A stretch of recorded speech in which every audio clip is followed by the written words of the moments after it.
Gabon Flash. Bienvenue sur Gabon Flash, votre source d'information et d'échange. Aujourd'hui, un message puissant et sans détour nous vient du cœur du Gabon.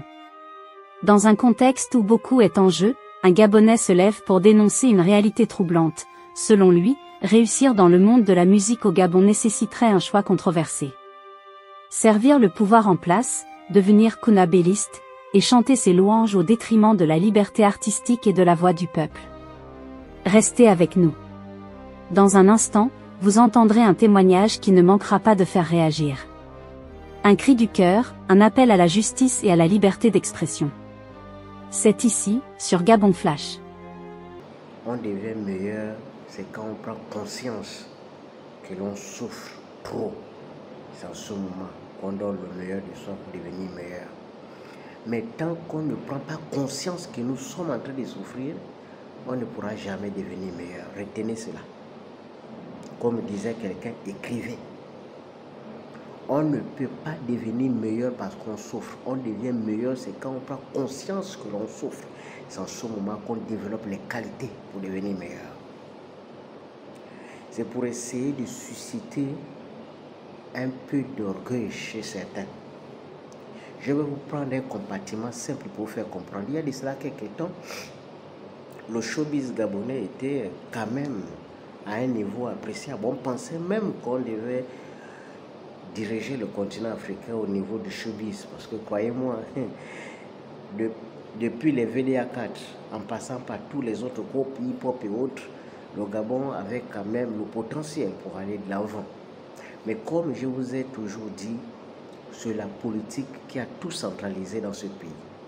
Je vais vous prendre donc quelques exemples pour illustrer mes propos. Vous savez, on a eu des valeurs dans ce pays. Alain Boris Ekoga, Régis Massima, Enrique Lobanto,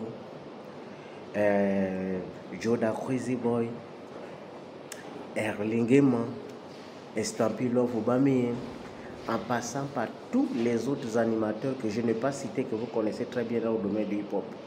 Tous ces gars ont travaillé. C'était des gars qui avaient le potentiel, qui avaient quelque chose en eux.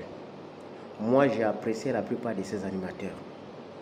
Et comme la plupart des artistes. Vous savez ce qu'ils ont en commun? Le peu qui ont réussi quand même à avoir quelques jetons, c'est ceux qui ont fricoté avec le pouvoir en place. Ceux qui sont restés en distance, ils sont restés au même niveau. La plupart de ces animateurs-là, ils sont en vie. Sauf le capitaine des animateurs qui nous a laissés récemment. Allez-y poser la question à chacun d'entre eux. Si en dehors de la politique, il y avait une autre issue pour s'enrichir.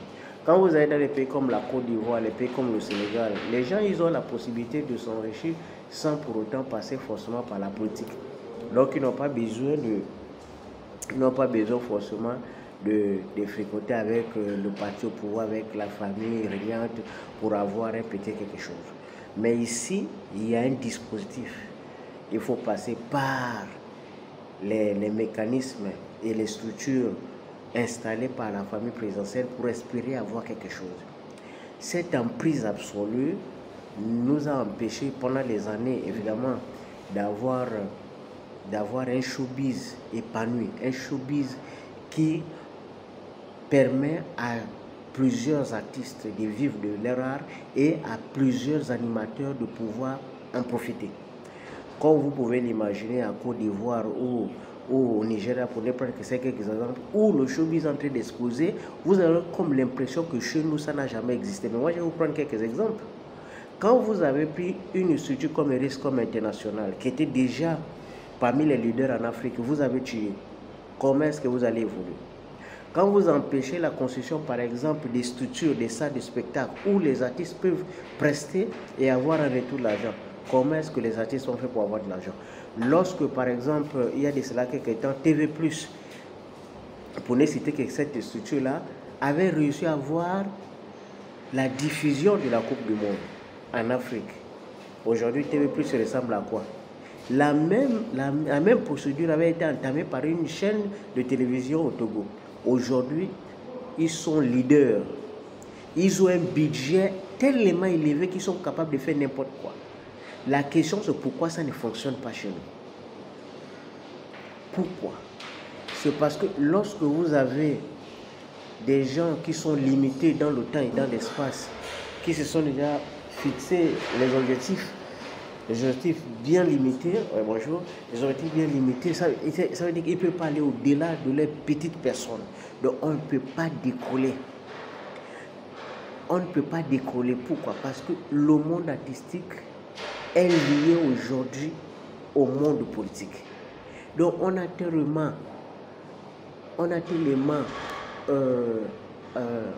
comment on appelle ça? On a tellement enfermé les artistes, on a tellement enfermé le showbiz que le showbiz est aujourd'hui seulement que de nom. En fait, la structure, elle n'existe même pas. C'est pour cette raison que les artistes et autres sont obligés, comme leurs confrères, les communicateurs, sont obligés de faire du conabilisme, comme on appelle chez nous, pour avoir un petit quelque chose. C'est fait à dessein, c'est pas qu'on ne peut pas évoluer, hein, parce que le ministre de la Culture a quand même connu l'arrivée de Massassi. Vous ne pouvez pas dire que Massassi, ce n'est pas quelqu'un qui est ouvert, c'est un artiste qui est arrivé à ce niveau. On aurait cru qu'avec l'arrivée de beaucoup d'entre eux, nous allons avoir les droits d'auteur et un certain nombre de choses où les animateurs vont se retrouver comme les animateurs ivoiriens, nigériens, avec de l'argent, des gars qui vivent de leur art. Mais on ne peut pas, parce que le système ne permet pas cette démocratisation du showbiz. C'est pour cette raison que nous sommes au même niveau de départ. On ne peut pas décoller, parce que pour décoller aujourd'hui, quand vous regardez la plupart des shows qu'on organise, quand c'est sponsorisé, c'est forcément avec la famille au pouvoir. Avant, c'était les structures de patience qui dominaient absolument. Ça veut dire que c'est quand ces structures-là organisent que les sociétés s'alignent pour sponsoriser. Mais si c'est une initiative d'un citoyen lambda qui a le potentiel, qui veut se lancer dans le showbiz, vous pouvez écrire à n'importe quelle société, vous n'aurez rien.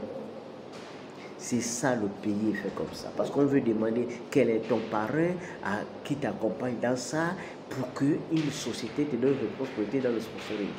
Les gens vont vous dire que c'est faux, mais ce que je vous dis, c'est une vérité absolue. Moi, je ne viens pas pour détailler les bêtises, parce que je rencontre les gens avant de venir déballer les choses. Mais c'est la réalité. Nous sommes dans un pays où rien ne fonctionne. Mais ce qui est étonnant dans tout ça, c'est que malgré le fait qu'on n'avance pas, et vous voyez, il y a un débat qui se passe aujourd'hui entre la Côte d'Ivoire et puis le Gabon, entre les rappeurs, bien sûr, bon, enfin, c'est le bise. Mais regardez aujourd'hui le niveau des Ivoiriens et le niveau des Gabonais. Rien que dans le showbiz, nous ne sommes pas au même niveau. C'est pas qu'on n'a pas le potentiel, c'est parce qu'on n'a pas la vision nécessaire pour ça. Nous sommes dirigés par les gens qui ont confisqué tout pour eux. C'est-à-dire que quand un dirigeant vous dit qu'il ne peut pas travailler avec ceux qui ne pensent pas comme lui, non, vous êtes foutus. Un vrai dirigeant, c'est quelqu'un qui est ouvert, qui travaille avec la contradiction, qui accepte la critique, qui essaye d'analyser les propos des autres pour s'améliorer. Ça, c'est un vrai leader. Mais lorsque quelqu'un vous dit que tu n'es pas avec lui, ça veut dire que tu es contre lui. Si tu ne pousses pas ses idées, ça veut dire que tu es un homme à battre. Mais vous n'allez nulle part. Voilà pourquoi 60 ans après, aucun secteur ne démarre dans notre pays. Aucun secteur. Les artistes sont fauchés. Les communicateurs sont ultra fauchés. Les chaînes de télévision, c'est des noms, ça n'existe pas. Les chaînes de télévision, c'est des pauvres. Les journalistes qu'on emploie là-bas, ils ne gagnent rien du tout. Aujourd'hui, ils sont même les plus pauvres. Mais quand ils écrivent en faveur du pouvoir, comme l'impression qu'on a une presse qui vit, qui a de l'argent, alors que c'est des pauvres qui partent en train de mendier. Après chaque petit meeting, ils demandent un peu de l'argent. C'est le système qui a mis ces braves citoyens dans ces conditions. Et pourtant, ils ont le cerveau, mais ils ne peuvent pas avoir le même niveau que les autres, parce qu'on les conditionne. Et regarde comment ils sont en train de distribuer la petite miette, comme je sais qu'ils appellent le truc de la presse. Là. Après, ils mettent des critères pour que les autres n'arrivent pas. Vous voyez, quand vous êtes dans ce genre de lobbying, vous êtes déjà foutu d'avance. C'est pour cette raison que je vous dis que le problème du Gabon, il est d'ordre mystique. Il faut que les gens prient. Il faut que la tradition organise des cérémonies. Il faut Il faut une organisation solide pour délivrer le pays. Ce pays est condamné, c'est confisqué quelque part. Parce que les gens ne peuvent pas se ressembler. On change de pouvoir, les choses restent à l'État. On change des hommes, les choses restent à l'État. Ça veut dire que c'est confisqué, c'est condamné quelque part. Il faut aller délivrer le pays, sinon le pays est foutu. Bon, enfin, ça c'est mon avis. Maintenant, vous pouvez penser que c'est encore possible. Mais moi, je vous dis,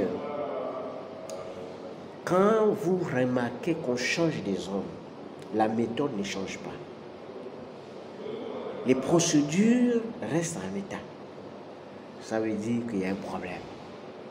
Mais quand tu regardes le comportement des mêmes personnes, tu te dis, waouh, ah ça, c'est quand même terrible. Hein? C'est terrible lorsque tu remarques que les gens organisent une marche, par exemple, à Makoko, et qu'ils appellent la jeunesse pour marcher à la candidature, parce que beaucoup de gens souhaitent que le général soit candidat. Mais lorsque vous organisez une marche, il faut commencer par dire qu'il y a un militaire qui a menacé les jeunes, a dit aux jeunes qu'on va faire de vous des exemples, parce qu'ils ont réclamé des travail dans le fer de Bilinga. Ça veut dire qu'on va vous faire ça dur pour que les autres puissent vous prendre comme exemple. Ils ont dit ça aux jeunes de Logwe Vindo. Et ce sont ces mêmes jeunes-là qui ont marché pour réclamer la candidature du général. Est-ce que c'est équitable ça? Le problème, c'est ça. Voilà pourquoi je vous dis, on ne devient pas meilleur parce qu'on souffre. On devient meilleur, c'est quand on prend conscience de nos souffrances. Quand on se rend compte qu'on souffre vraiment. C'est en ce moment qu'on développe les aptitudes pour devenir meilleur. Gabon Flash.